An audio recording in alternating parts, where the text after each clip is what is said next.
Given all things into his hands, and that he had come from God and went to God, he rose up from supper and laid aside his garments and took a towel and girded himself.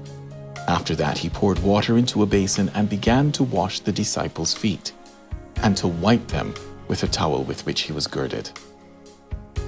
Jesus demonstrated that service is not about convenience, because he had just finished eating supper and his tummy was full. No doubt he had an enjoyable moment with his disciples, but he used this as an opportunity.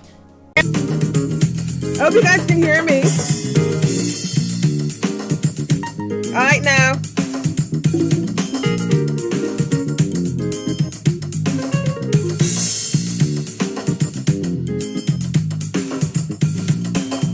I think I'm gonna have some feedback here.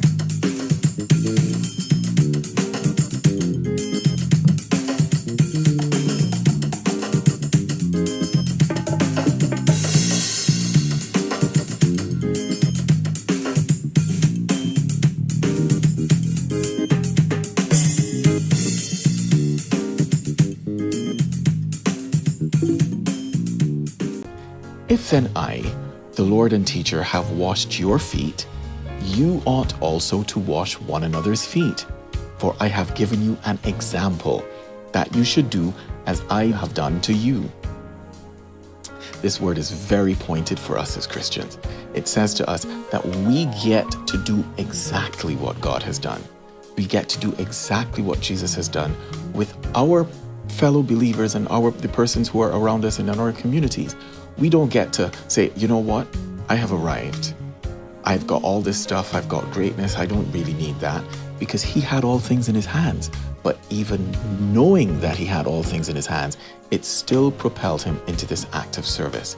And the word is very clear. It says, but he who is greatest among you shall be your servant, and whoever shall exalt himself shall be abased, but he who shall humble himself shall be exalted. It's not for us to lift ourselves up. We as the household of faith must believe that when we humble ourselves before God, it is he in his time that will lift us up.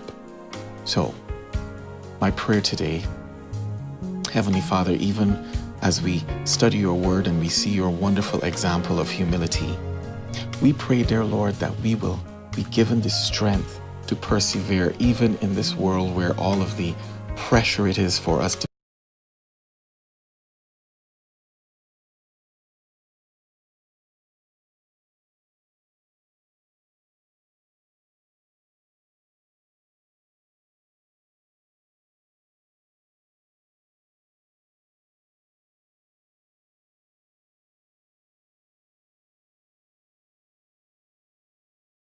How are you guys doing this evening? Happy Monday. It's time for One Two Talk It Off. I'm Green Carlton. Thank you guys for staying with me. And you know what? This I got to start with before I go any further. This I got to start with. Hi. So, I just wanted to ask. So last week when we had our show, did you remember to share the video? Not on my page. On your page. Yeah, did you share it on your page? Because that's really good. That's like a warm hug for the show. I hope you did that. And if you haven't done it, make sure you do it right now, okay, guys? See you soon. 1 2 Talk It Off, 7 o'clock Mondays, Eastern Standard Time.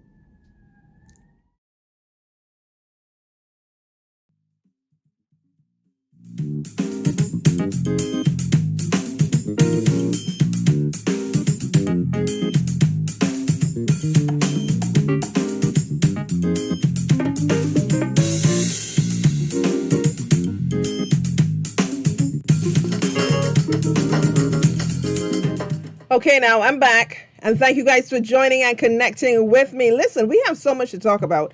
First of all, I got to make sure that I get this straight and just focus on you guys right now. Just focus on talking to you and making sure that we have a really good rapport going on. Remember to share. Now let me make sure that my audio is also very good because I'll be honest with you, I've been struggling with it. But we will get that straightened. We will get that sorted out and get everything popping, as the young people, they're still popping. I'm feeling real old these days because I have no idea what people are saying these days, but I hope. All right, here we go. Okay, so I hope you guys can hear me. Sounds that way. Yes, definitely that you can hear me. All right, so hang on. Let me get my water because the throat has been giving me some challenges the past couple of days. And I just want to share with you guys a couple of things, a couple of really, I'm just being thankful. All right. I just want to talk about some great women. Eugenia Charles of Dominica, the Baroness, Dame Eugenia Charles, I should say, and the Baroness Thatcher of Kesteven, Margaret Thatcher of Great Britain, and RBG of the Supreme Court of the U.S., and the Honorable Mia Motley of Barbados. Great women, and so much great information I'm going to share with you. And many of you, especially my Caribbean counterparts, are very familiar with these women, which is fantastic because it is a part of our history and so on. Okay. So anyhow, I was just encouraging you guys to make sure that you share. I mean, not much going on right now with regards to going out, but women, we have to make sure that we keep pressing forward, keep together. So many crazy things are happening. We have to make sure that we keep together and really help things moving forward because, all right, so let me give you a little backstory. A few days ago, like just about a week or less, I connected with a few ladies and just discussing networking and getting together and how we can propel forward and keep momentum and that sort of thing. So we decided discussed, I should say, starting a little a virtual networking group.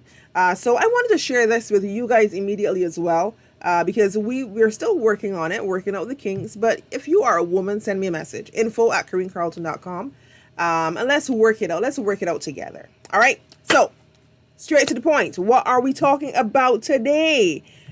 We are talking about the dames, the ladies, and the bosses of the world. So tonight we are focusing on First Lady Dame Eugenia Charles, and focusing on some other great women as well in our time. By the way, I've got to say that it's in our time. Women of the 20th, 21st century. Yes, they actually lived strong lives in the 21st century, even if it's for like 5 years or so, because I remember Dame Eugenia Charles as well as Margaret Thatcher. They have passed as well, obviously, as well as RBG in the 21st century. So the first the first great woman that we're going to be talking about this evening is Dame Eugenia Charles. Now, don't get bored with me, guys. I want you to stay with me because I thought this was so fascinating learning about these women. So while I was researching this, I also came across a post from a fellow Dominican and a very close friend and family member of ours, Gabriel Christian. Now, we have had Gabriel on this show before, and we definitely will have him again. He is an attorney at law practicing in Maryland, so we will get him on again to give us a little chit chat about, basically staying safe and a couple other points when it comes to legal matters, especially those that would be affecting Black people. So back to the Dame of the Iron Hand. A few people are becoming familiar with Dominica. The Commonwealth of Dominica, I have to say, not the Dominican Republic, which is a part of Hispaniola, by the way. You knew that, right? You knew that. And that's where the word Hispanic comes from. I know you guys are saying, like, she think we're idiots. There's some people who don't know. So let's just be the geniuses for the other people who don't know. Yeah? All right. So my home, Nature Isle of the Caribbean. Well, I have a few homes. And this is just one of my homes. So one I was born in and one I grew up in, and the other one that I decided that I was going to, well, yeah, the one I was born in, the one I grew up in, and became a woman in, and the one that I ventured out into and expanded into. So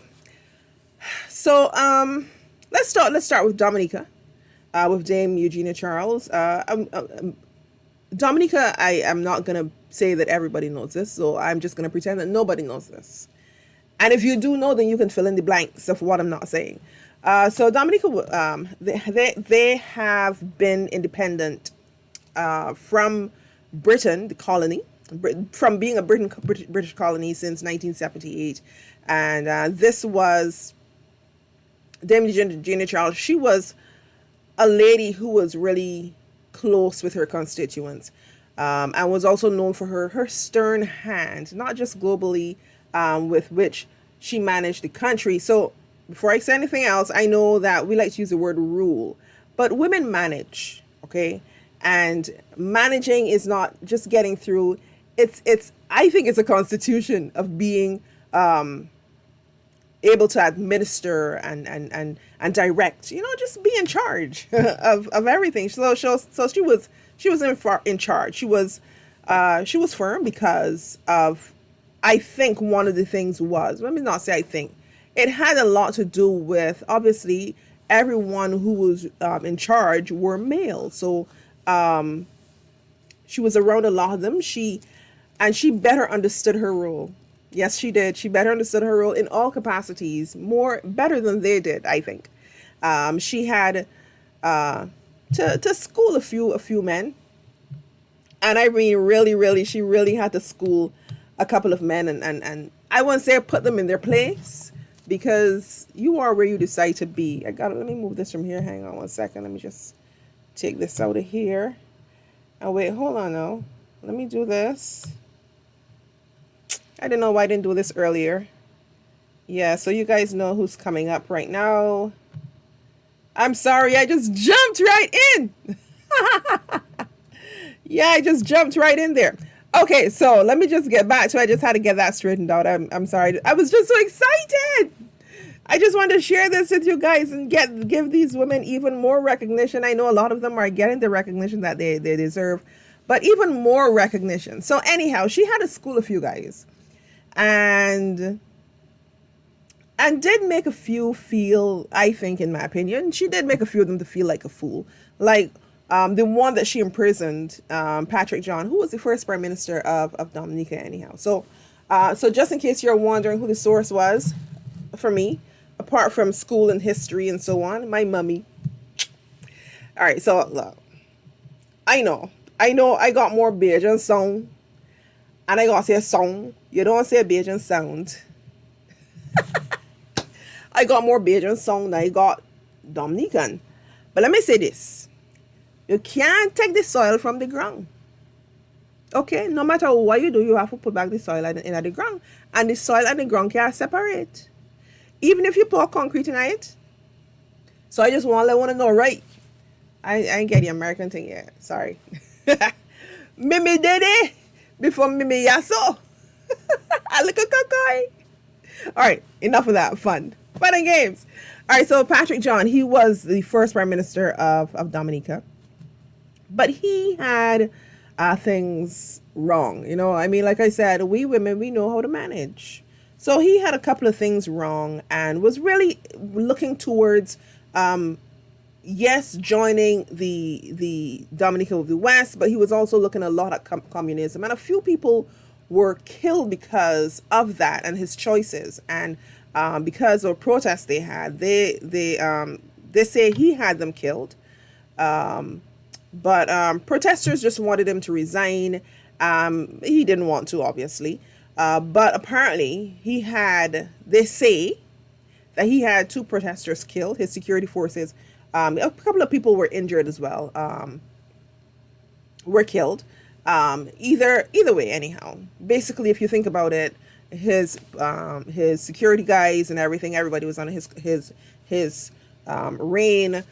in my opinion, he was at fault for this. He was responsible for their death. And actually, my mom said that Charles Savarin was the leader of a committee called the National Salvation. How serious did they take this thing? Because they were thinking that the souls of the people were at stake. So the National Salvation. And I'll tell you what, I'll tell you a little bit more about Dame Eugenia Charles in just a minute. You.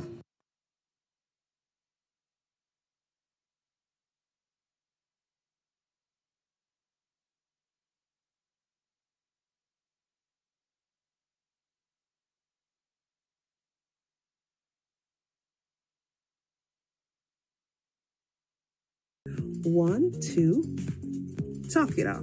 1, 2, talk it off. Say 1, 2, talk it off. Every Monday, 7 o'clock Eastern Standard Time, I want you to join me and tell your friends. Let's chit chat. Come on screen and share your thoughts with me, okay? 1, 2, talk it off. Remember to follow and subscribe and like. I'm Corinne Carlton. Hi. So, I just wanted to ask. So last week when we had our show, did you remember to share the video? Not on my page. On your page. Yeah, did you share it on your page? Because that's really good. That's like a warm hug for the show. I hope you did that. And if you haven't done it, make sure you do it right now, okay, guys? See you soon. 1, 2, talk it off. 7 o'clock Mondays, Eastern Standard Time.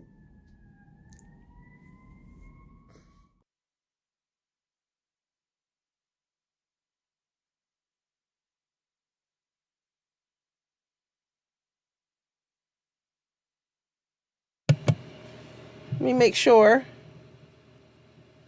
I just want to make sure that you can hear me now, okay? Let me make sure. All right, cool. So I know that you can hear me because I heard me. Yeah, that's just how I'm going to have to do this right now to make sure that everything is working how it is supposed to be working. Just trying to make sure that everything is up and right. Anyhow. So, yeah, and I had to do that twice so that you guys remember to share because as well as subscribe to this YouTube channel. All right, so we're talking about Dame Eugenia Charles, Patrick John, and all that sort of stuff, and the chaos that he created, and so on. So let's go back to her. Okay, so Patrick John and 7 others. So let me 8. Let me check me 8. Can you see my 8? 8 of his people were actually arrested for plotting to overthrow the government. So it wasn't just a matter of they had an idea. They started to put this idea down on paper and go through it. I mean, fool schooled. Yeah. So Patrick John was also involved in some, and I've mentioned this a while back, but every time I read it, I'm just so floored. He was actually involved with some white supremacists who were trying to overthrow the Dominican government. They called the operation was Operation Red Dog. I mean, how dumb? But yeah, we know the white supremacists are dumb for wanting to purge the land of what? What are you purging the land of? Humans? So let's just think a little bit with Patrick John here. His process, because I don't know what his process was. So let's simulate a process that he got together with some white supremacists. First of all, they don't like black people. And the white supremacists will give you something good to come into your country and take over your country. What do you think is going to happen? And I mean, I was almost like, how can you think that they are going to, what they're going to do, shake your hand and say, thank you, Patrick. That was an awesome job you did. Okay, so go to your hut now. Now, I got to spell this word carefully because before somebody thinks I'm saying the wrong word. He's a nignog, N-I-G-N-O-G. Nignog means idiot to the fullest extent. I said it. And I know some of you are going to be, no, he was just thinking with his money and what he can get and all that sort of stuff. And chup it. Anyhow, so the dame, she was impactful. and she was. That wasn't the only thing that she had done. She was actually there strongly for the government of Grenada when they had that coup back in 1983. I don't know how many of you remember Maurice Bishop. He was killed. He was murdered. She had words with Reagan, Ronald Reagan. Yes, man, she had words with Reagan, Jed. Basically, again, Iron Lady. This is what's gonna happen. Anyhow, so Iron Lady come to the Caribbean to help us to take care of these fools. But you're planning, and I'm coming with our consent, all right, of when and how. No matter what, one thing I know is that Dame Eugenia Charles was known for her intelligence, her wit, her articulation, her personability, and she was well respected, not just in Dominica, but across the Caribbean and some of the international countries. So it was beyond the borders of the Caribbean Sea that she was really, really well respected. I would really have loved an opportunity to meet her. I can say I've met a few heads of state, all of Barbados since 1983. I've met Roosevelt Scarrett, the current Prime Minister of Dominica. I've met Dame Nita Barrow. Yeah, and that guy from Argentina. I don't remember his name, but it was like years ago. And Lester Bird. Yeah, I also met him. Yeah, just a few. Just a few. Anyhow, so the dame, she was a lawyer. She actually passed away in 2005. And she was a lawyer, like I said. She had no spouse, no children, but a mother to many and loved immensely by a lot. So, yeah, Dame Eugenia Charles. Well, we'll be back in a minute. Let us make sure. Wait, hold on.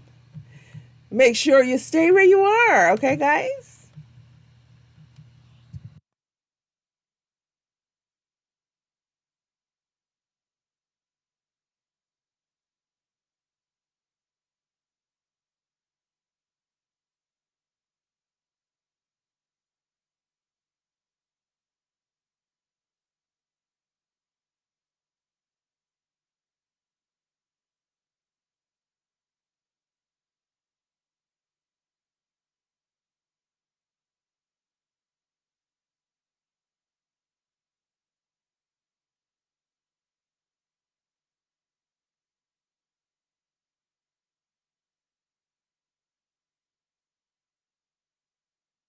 So we're back. And I wanted to share with you about this lady. So actually, what I forgot to mention to you was these two women were connected. Dame Eugenia Charles and Margaret Thatcher. And they had pretty close ties as well. Dominica had pretty, and still has pretty close ties with Barbados. I just to spill over a little bit here. So with even with JMGM Tom Adams and David Thompson with Roosevelt Scarrett, and even now with the Honorable Mia Motley with Roosevelt Scarrett as well, still having really great and close ties to Dominica. Now, the other thing I want to mention is I hope someday and one day that the richness of Dominica would be realized, not exploited, but utilized for the world, and would be able to build up Dominica. We don't want to rape the country like they did Africa, because Dominica is so rich and so beautiful. It's my birth country, and everything that is in it can be used for people can live off of the land. I always say this: anybody in Dominica that's starving is doing so by choice. The food literally springs out of the ground. Well, that's exaggerated, but it grows so easily. And the flip side to that is, I'm gonna let people know about my country a little bit, my island. Sorry. Because of its positioning on the map, and in reference to the weather cycle or circle, they usually get hit by hurricanes ever so often. So worst that I know of while I'm alive is Hurricane David, and then which was in 1970, right shortly after. So you see, again with Dame Eugenia Charles, she would have become prime minister in 1979 or 80. one of those years. But as quickly as she became prime minister, she had to grapple with the devastation of a hurricane that almost, well, pretty much apart from the mountains and a few houses and trees, pretty much flattened the country, and there were deaths. It was a really devastating episode for the country. And then they had many others after that. Then you had in 2015, 2017, and then they also had another major hit again in 2019. So it's almost like from around the mid-teens, they kept getting a hurricane almost every 2 years, never ever really being able to get back on their feet. And still trying to figure out how I can get some people to come on board and really send some money over there, because you got to repair roads and stuff. Okay, so talking about Baroness of Kesteven, or Kesteven, is that how it's pronounced? In my opinion, she only died recently. I know I'm starting off with her death, but again, because of when and who these women are. So she passed away in April of 2013. So that's just about 7 years ago. 7 years and a few months ago. So the Baroness, Margaret Thatcher, she actually won, I call it prime ministership of England 3 times. 3 times from 1979 straight through until 1990. Straight.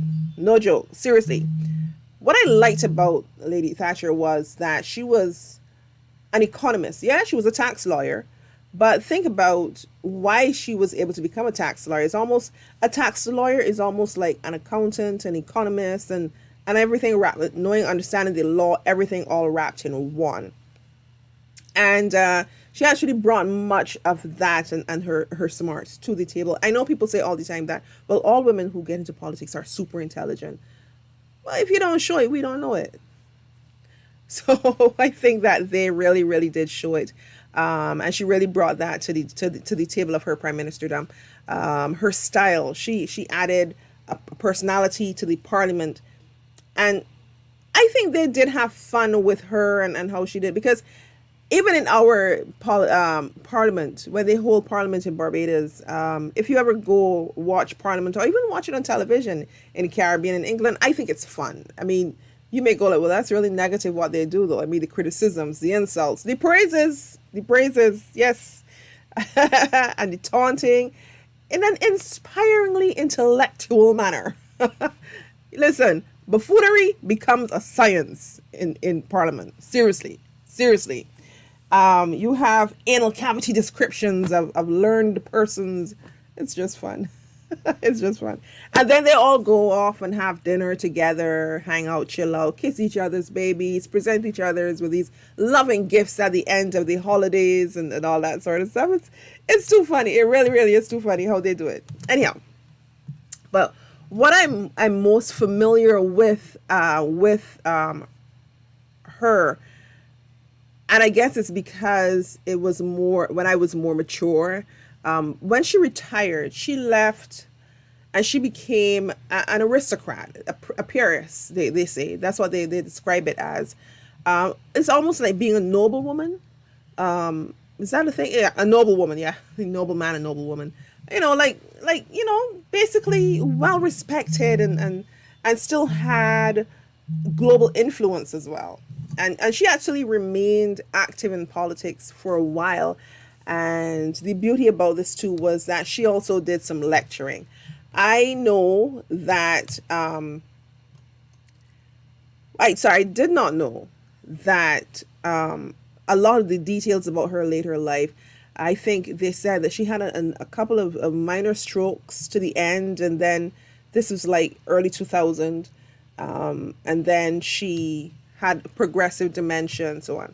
But I just liked everything about Margaret Thatcher. Well, most everything. There were some things I didn't like, but this is not the time to mention the things you don't like. Remember I said that she was an economist? Well, this is just the one thing that I will mention. They called her Thatcher the Milk Snatcher. And the reason was when she came in, she had to do a lot of trimming and tightening up. So she removed one of the things that was given to children free, which was milk. So they call her Thatcher, the milk snatcher. And I mean, come on, even though she did that, she still had a good run from 79 to 90, and she had a notable English politics experience and character and person and everything. It was very good. She also had a really good ally with Ronald Reagan. Again, you know, I think again we know the great history when it comes to the U.S. and all their presidents. But I think the president who connected most with the Caribbean, and especially the Caribbean women, was Ronald Reagan. And she really strengthened her global alliance presence. So let's skim a few things here that she had done in England, and a lot of the things that Margaret Thatcher had done was primarily in England. Remember, I said that she was an economist, right? Well, she had become prime minister, and when she became prime minister, she didn't become a prime minister and was given a bouquet. You know, she was handed something that she really had to work on, and really she had a lot of shaving and building up to do. She had to get the economy back on track. And remember, women, we manage, we administer, you know, we do know how to lead. Okay. So she relieved, one of the ways that she really helped the economy, she relieved the government of so much of its, I don't want to say responsibilities, but basically she did so much privatization that everyone is paying attention. It was like in the millions of stocks, states, whatever you choose to call it. A lot of she just really just sold a lot of it to private companies. And I mean, they didn't like her for that. I mean, she had like 3 million people unemployed by the end of her first term, and it was growing. I think, though, that she won the election again because of her ability to build that bond with something that was very impactful. And again, one of the reasons why she was also considered an Iron Lady and really ruling with a firm fist. Have you ever heard of the Falkland Islands? It's an Argentina British debacle, and it was the Falkland Island Wars, and Argentina thought that the U.S. was going to side with them, and Reagan decided, nah, we going with England. And so that's what happened, you know. So they sided with England instead, and it remained a British colony. I should check and see if they still are. So anyhow, like I said, a lot of her actions were in the UK. She was popular with some, but not all. Obviously, I think that's the case with everybody. She actually almost died from an IRA bombing, a terror bomb. The Irish Republican Army. Yeah, she had a thing going on there, and but she still prevailed for another 2 in a nutshell.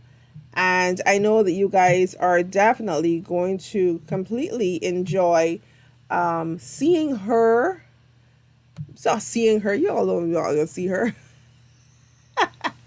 Hearing about her, and I think you should take some time to explore her, Margaret Thatcher, and the things that she has done. All right, so you stay tuned. Stay with us here on One to Talk It Off. I'll be back in just a little bit. Okay, guys, I'll see you soon.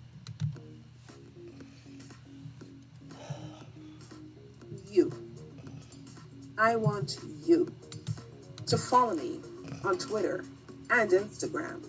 Subscribe to my YouTube channel and to like me on Facebook. I'm Corinne Carlton. I want you to do that. And join me every Monday at 7 o'clock Eastern Standard Time for 1, 2, Talk It Off. 1, 2, Talk It Off. Say 1, to talk it up. Every Monday, 7 o'clock Eastern Standard Time. I want you.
I wasn't on. See, I still gotta make sure of that. All right, so let me start all over again. Thank you for staying. Thank you for coming back.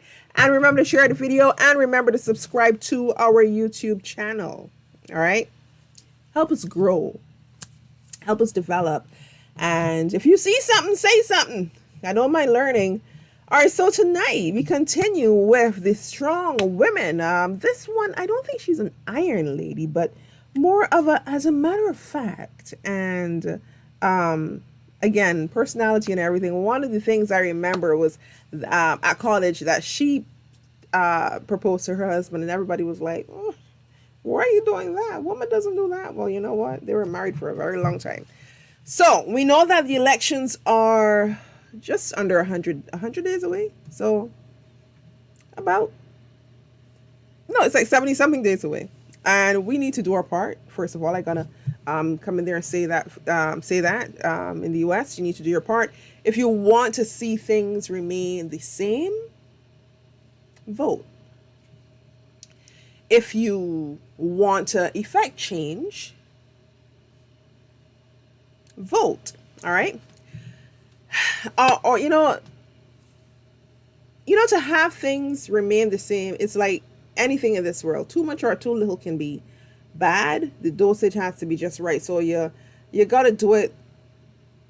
You get to do it so seldomly that the dosage applied to this one is as it is. So vote. All right. So tonight I want to share with you a little about the late Justice Ruth Bader Ginsburg. I want to share some of her early life with you. First of all, she has been, this was a shocker to me. She has been an associate of the court since 1993. All right.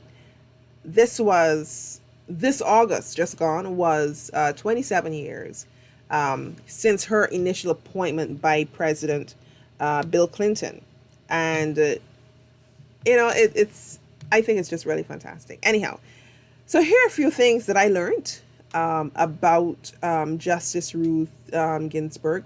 She actually, I think, so she's 1933. Not bad. And March 15th. She is a New Yorker. I found that out and I was like, a lot of, not just TV stars, big screen stars come out of just playing, out of New York. New York does have some really impactful people. And the other thing I felt when I heard that she was from Flatbush, I remember the first time I wanted to go to Flatbush and Flushing and those places, because when you watch the nanny on TV, you're like, well, I would like to visit this place. But when you go to Flatbush and Flushing, yeah, there are some really big houses and there are some not so very big houses or some very clean places. So Flushing was like Flushing, New York. Did I get that right? New York. New Yorkers are going like, what the? Oh, don't say what the. What the? Jesus is a friend of mine. Right. Anyhow, so Ruth. She actually grew up with a mother who used to spend a lot of time taking her to the library and really encouraged her to learn and read and so on. And unfortunately, when she was in high school, her mother passed away, which could be, high school is like um, teenagers, 15, 16, 17, and you lose your mother. That is one of those impactful things that is will either make you or break you. But for her, she said the bravest and strongest person I've known was taken from me so much too soon. I pray that I may be all that she would have been had she lived in an age when women could aspire to achieve, and daughters are cherished as much as sons. And one of the reasons why she said that was because of how women are treated, period, in this society. I remember seeing, different skits and stuff on TV and so on, local, American, everywhere. The women are not at the top of the totem pole. So it's not even a matter of color. I mean, yeah, if your color is treated badly, I mean, you might as well just be like dead, be tossed about and everything like that. But so she really, she really spent some time focusing on women's rights as well. So the other thing was that she and her husband actually went to Harvard Law School. She was on the Harvard Law Review, and then her husband was diagnosed with testicular cancer. Cancer is always hard. Why doesn't cancer just go? Who came up with cancer?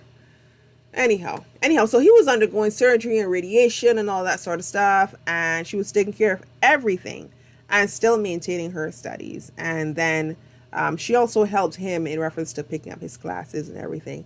And they moved the family and everything later on in that year. After she graduated and she got a job in New York City, then they moved and she transferred to Columbia Law. And she was on the Columbia Law Review. Listen, woman got brain, yeah. Not just brain, she also knows how to put herself in the right places. It's more than just having the intelligence. It's also having the connectivity to that intelligence to position yourself in a place which many of us lack. All right? Many of us lack that positioning intelligence. Seriously, I mean, it sounds like I'm joking, but I'm serious. A lot of us really don't know how to position ourselves for the next. And some of us, like me, end up working diligently and religiously creating our own next when the next is already existing. And we can really just walk into the next if we position ourselves correctly, but we don't have the positioning intelligence to do that. But anyhow, so she was able to do that. And I mean, she did a lot of learning. I can go on and on and on about this lady. And she went to this and she was on this law review and that law review, Rutgers and University of Law and everything else and so on and so forth. But focusing on gender discrimination is one of her primary things because she was discriminated against during her career. And I don't know of a lawyer who is not, because she was discriminated against while she was at Harvard, and she and a few other small group of female students were asked how it felt to be taking up the spots of most deserving qualified males. And she wrote about it. She said the traditional law firms were just beginning to turn around on hiring Jews, but to be a woman, a Jew, and a mother to boot, that combination was a bit too much. I guess a bit too much for them to take. So, yeah, it's crazy. So it's like so a lot of people can say that being a woman, a black, or being a woman, a Hispanic, and it's everybody discriminates, and there's absolutely no reason why they should be discriminating. But she also went on to take on a lot of the activities that would help with women's rights.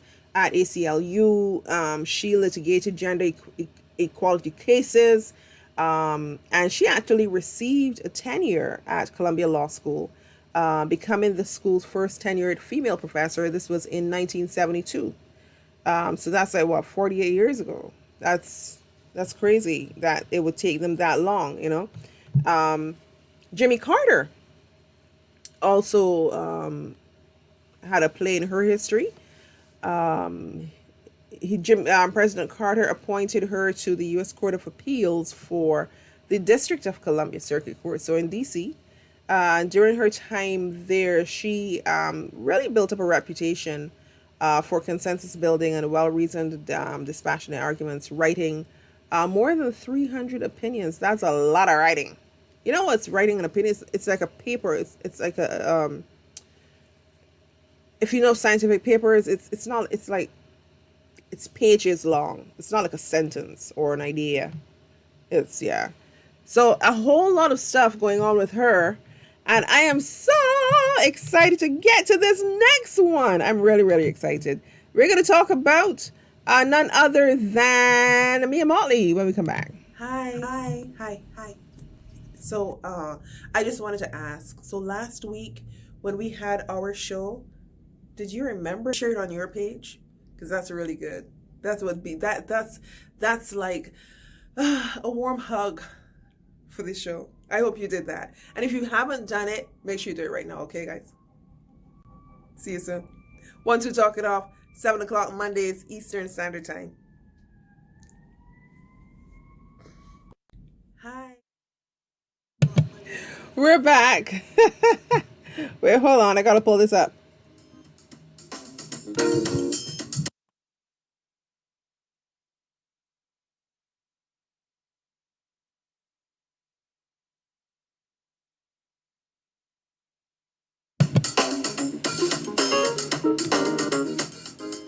Okay, here we go. All right, guys.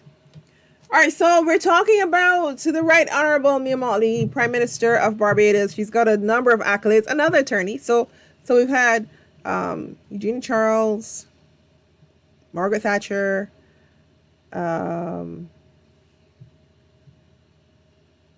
RBG, and it seems like all of the women of that I'm speaking about. No, it seems like that is so crazy. But all the women that we're speaking of tonight are attorneys. And again, I got to make sure that you guys can hear me. Yes. And I see that you can hear me. Awesome. Okay, so let's talk about the Right Honorable Mia Motley. I really wanted to share so much more with you guys about her, but with the limitations of time, that's not going to happen tonight. So let me just start with this. Some people know hearing about Mia Motley. If you did ever, I really should. No, let me talk properly. Because that's actually, let me talk properly. If you know, I can't talk properly because I wanted this right. If you know here about the Honorable Right Mia Motley, you the under a rock. You understand? First of all, I have to mention that, wait, so Margaret Thatcher, I think Margaret Thatcher was also October born. Yeah, Margaret Thatcher's birthday is like about 7 days after mine. I mean, Motley's October 1st. Right, so October born day, yes. What happened? I want to be a prime minister. Not really. I don't want to be a prime minister. So Mia Motley, 19, I'm not going to tell her age. She's born October 1st, and you guys can always find it anyhow. And she has been in politics for a while and a half, and she is also an attorney. So a politician and attorney, obviously. And when she came into politics under the BLP, Barbados Labour Party. So we've got the DLP and the BLP. So it's the Barbados Labour Party and the Democratic Labour Party. And I don't remember, I can remember the year. I think she started in 1994. And she wasn't, her party wasn't, when she joined politics, her party wasn't in power then. Were they? I think they came into politics, they came into power after that. I'm not too sure, but I can always confirm that. But anyhow, so she came in 1994, and she no, her party was in power in 1994. I'm lost. I'm not lost. What am I saying? I'm not lost. So her party wasn't in, but then she won the next election, and then so from 94 to 2008, she was the elected person. Not their party was in power then, but she was the elected person for her constituency. She was actually the first female attorney general of Barbados. So she has a lot of first under her belt. And Mia Motley continues to make a lot of impactful changes in the Caribbean. And I remember when she first became prime minister, and it was 2000. It was May 2018. They said, well, she's traveling so much. Why know where my prime minister is? It was so many comments you heard through the little trend, the trendings and everything. But listen, when you understand what relationships are, and I will ask anybody who is, regardless of whether or not your party is BLP or DLP or whatever it is. So Barbados Labour Party, Democratic Labour Party. Understand the marks that are being made in history, and understand the workings that the person is doing. So you may not agree with everybody on the party, but understand what the particular person is doing. I always say you have one party and you can decide which one it is. You'll never know, but the people who know the parties will understand. There's always one party who will, when they come into power, will spend. And then the other party, when they lose and they stay really long, right? Then the other party comes in, and all that money that was saved, they spend, and then the other party has to come in and fix it. So Margaret Thatcher experienced that a couple of times. The Democratic Party in the US have experienced that. Every single country has experienced it. And I remember one time it was the late Win Arthur. He was prime minister at the time. I think this is like 2000, 2001, 2002, somewhere around there. And they were encouraging all females, open your business, be an entrepreneur, be enterprising, and all this sort of stuff. And this is exactly what women were doing for like about 10, 15 years. So you're pleading with young women to do this. And then I think the last 2 years of the term, they talked about the birth rate in Barbados is really low. I'm like, well, yeah, for like 15 years, y'all are telling people, be enterprising. How are you going to be enterprising with children on your hip? You got to make a choice. And they chose the choice that you gave them. And you didn't really allow them to think of, you didn't really paint the picture of, you can be enterprising and still procreate. You painted the picture of like, get busy. Not get busy, get behind the truck. Get busy, get working, get moving, make money, build up the country, build up the economy, all that sort of stuff. And that's what they did. But then you forgot, wait, there was one other thing in this equation that we were missing. We need people for later. So that was an old by the way thing.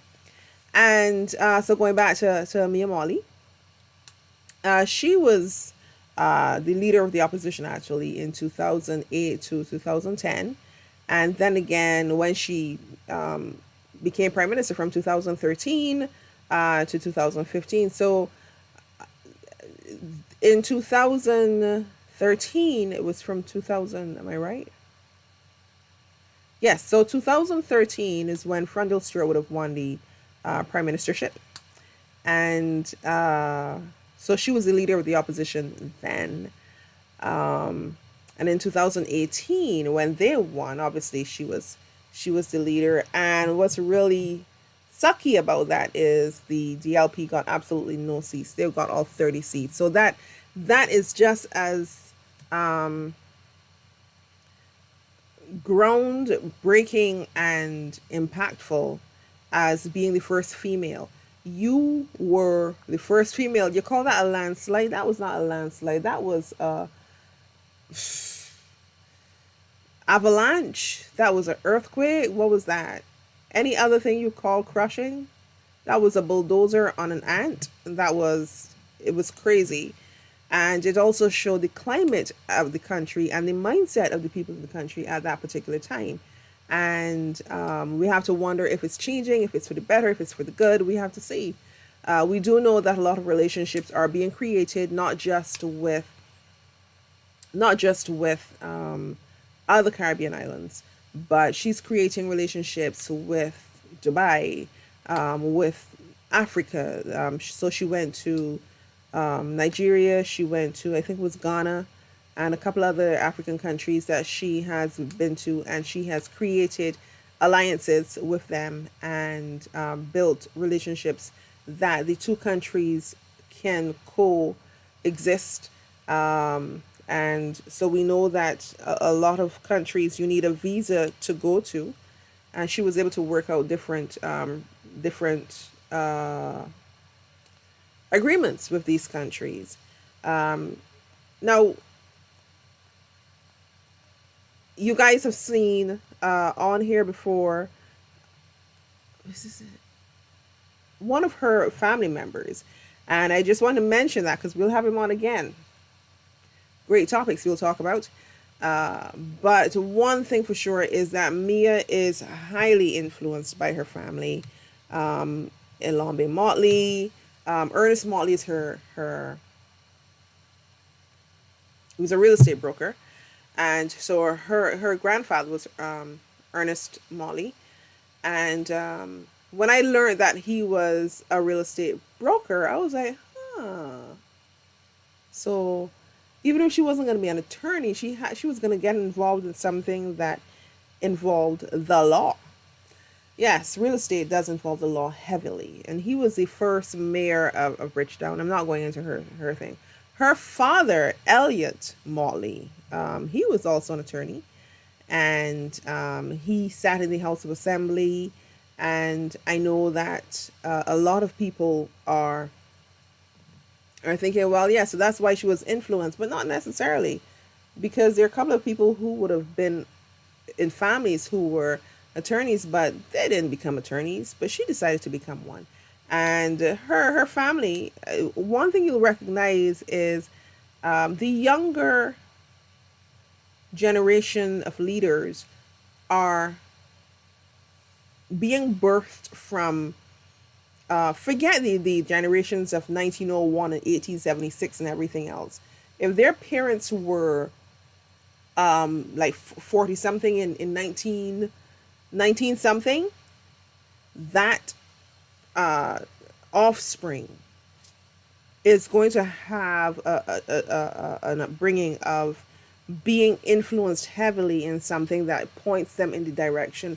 A lot of the times when you see this, it's not because, I saw something great one day and I decided. No, it's continuously nurtured in them. And so she had that experience and so on. So I wanted to share this, that Elliot Motley, he was, let me see if I got this right. So he married Santa Tappan. So that was right. So Arturo is her cousin because the mother was a Tappan, right?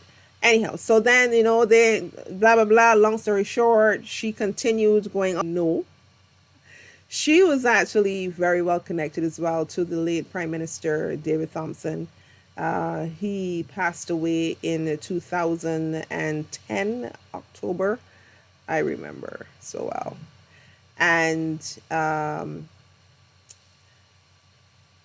the beauty, like, remember I said earlier when I was talking about Margaret Thatcher and the politics of the parliament and how they would, banter with each other, taunt each other, and all that sort of stuff. She is the godmother of his some of his kids, one of his children, I think it was. I think it's the last one, Osa.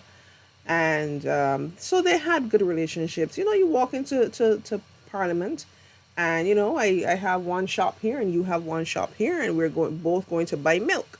And when we buy that milk, we're going to sell the milk. We just might sell it at different prices with some flowers on top. But Mia Motley has been really active in Barbados politics, and also even before the politics of Barbados, she has always been creating great relationships with everybody, people in her constituency, people in her party, people around her will always say that she is approachable. She is an easy person to talk to, and she don't mind giving you a little Bajan dialect, because that's who we is. We is Bajans. So you say, hey, Miss Motley, how you doing? I good, man. How you?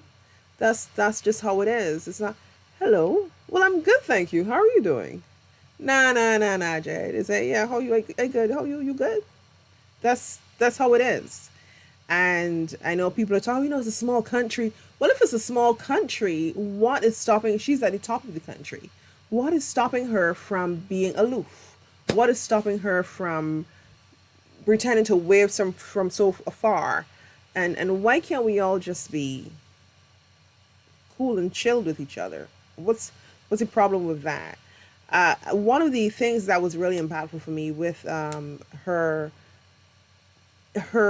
involvement in politics is when she was involved in youth affairs. She actually helped the youth entrepreneurship scheme. She established it.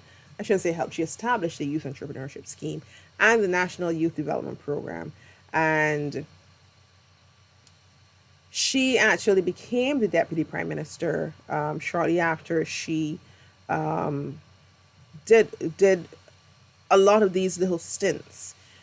And it wasn't because of these stints, but because she had the positioning intellect, the positioning intelligence to work with, connect with, and build up that reputation and all that sort of stuff. So anyhow, not too far from her birthday in 2010, she was appointed leader of the opposition. The leadership of the opposition position was taken away from her, and it was really, the entire country was like, what's going on? He playing with your feelings. What happened in here? She was basically fired from the position, from the way it looked to us. I don't want to say that's what it was, but it was like, wait. She was basically fired because everybody in the thing it was a no confidence vote by 5 of her colleagues, and 5 MPs supported her. Supported Prime Minister Owen Arthur, the late Prime Minister Owen Arthur, who assumed the position that same day, and after another leadership election was where he basically, defeated her. So she has been doing quite a bit of fighting, and it has not always been pretty for her to be doing the fighting that she's been doing, because you know what, very few women are gonna have things handed to them, and if this handed to you, people are gonna taunt you like, you got it, hold on tight here. It's crazy. Anyhow, I just want to say that last year, her dad received a knighthood on the nomination of the Barbados government. So that was another plus. That's her dad. It's her family. So her family continues to grow in greatness, and she also got the opportunity to address the UN General Assembly in New York last year, September as well. And that was a speech that impacted the world. All of Barbados is going down. My Prime Minister, yeah. Look at that. She did. I want to listen here. So I'm going to skip everything else and Recently, Barbados announced, Prime Minister, she announced that Barbados is going to be removing the Queen, Prime Minister. And basically, the Governor General would be the head of state. And then, we pay all our respects and whatever it is. If we're doing any bowing, we bow into the, we don't bow to the Governor General. But if we're doing any bowing, this is going to be to the Governor General, which of Barbados. Now, Barbados announced recently that they are going to be removing the Queen as the head of state. Now, some people were like, which I was a little, well, I shouldn't say, I'm not going to personalize it. Let me just leave out that comment altogether. I'm going to leave out that comment altogether.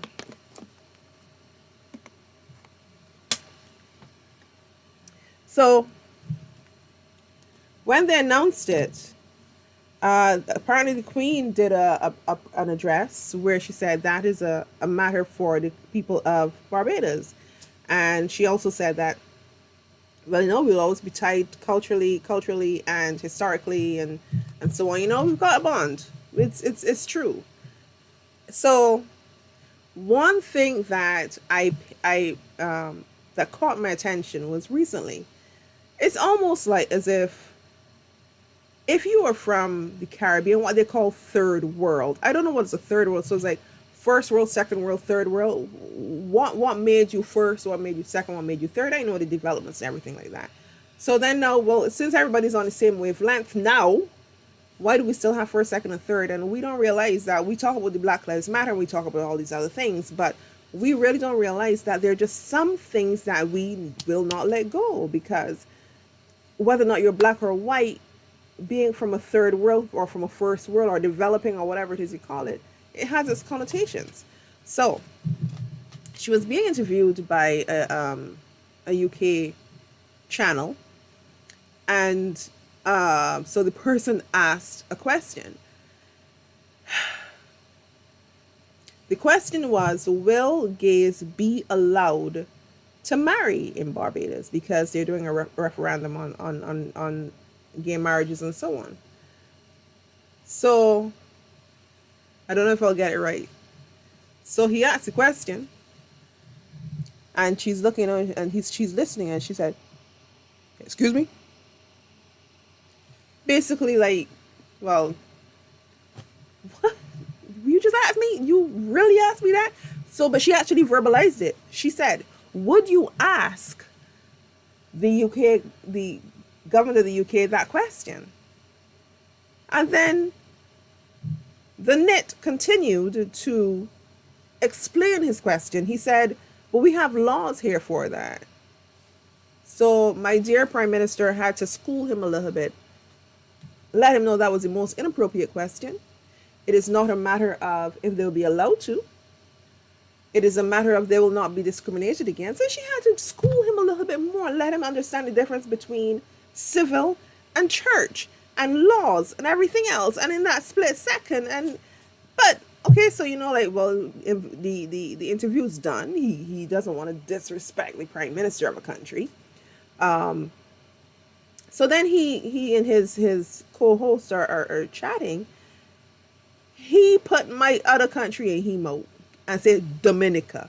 There's a big difference between Dominica and Dominica.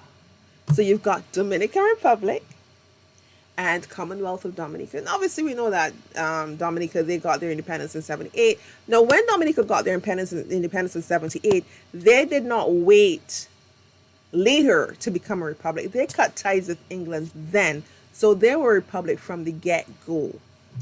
And so he said, and I was like, wait, he meant Dominican Republic, but he actually meant Dominica, because so Dominican Republic is just that they've cut their ties with their colonizers, and so did Dominica.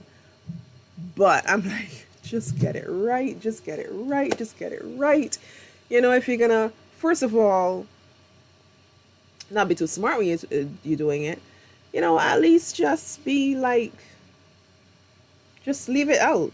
Stop talking about us altogether. Just stop. Just don't say anything anymore. Stop. Stop it. Stop it. Don't say anything. Done. Anyhow, So I know it's just, for me, it's just a little annoying sometimes. I mean, people talk about being what do you call it? People talk about being patriotic and all that other stuff, but it's more than just being patriotic. It's again, we just spoke of four highly intelligent women, none of whom would allow people to put out the nonsense that they keep trying to put out. But people keep trying and they keep getting put in their place. Why do we have to keep schooling people like this? We're full of knickknacks and nits in this world. Stop. Just stop it. Anyhow, I gotta go. But I want you guys to join me next week, Monday at 7 o'clock Eastern Standard Time for 1-2 Talk It Off. And I also want you to share the video, and I definitely want you to subscribe to our YouTube channel. You can also find us on Roku.com. If you don't have an account, please sign up to Roku. You can see any of this all the time, every time. I'll see you guys soon. Bye-bye. Yeah. You coming to say hi? Yeah. So we have some people going to say hi. Come on. Come on. You got to jump. You got to jump. Jump. There you go.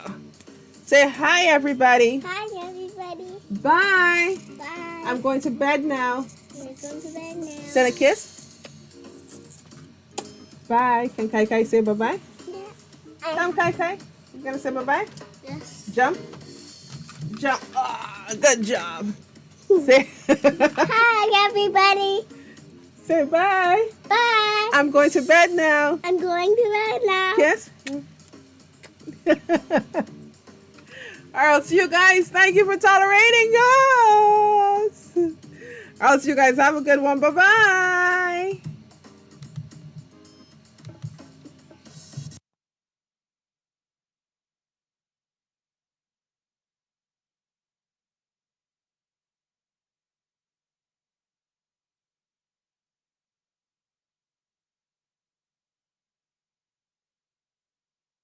Whilst today, when we look around, we see an emphasis for social justice and equality, we must never forget that our responsibility as the household of faith is to preserve the unity of the body.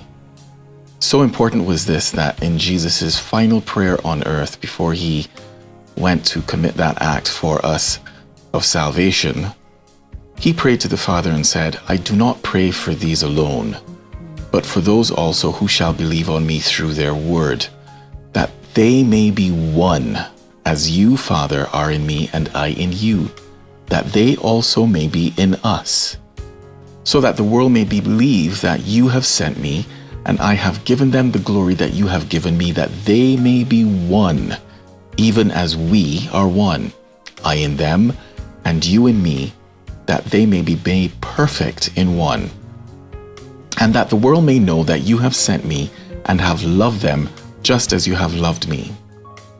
We have this wonderful responsibility not to be separated, and even as much as justice is required in this world that we live in today, we as the household of faith must be committed to preserving the unity that Christ came to give us. In fact, his word says, "For you are all sons of God through faith in Christ Jesus. For as many as were baptized into Christ, you put on Christ. And there cannot be Jew nor Greek, neither is there bond nor free. There is no male nor female,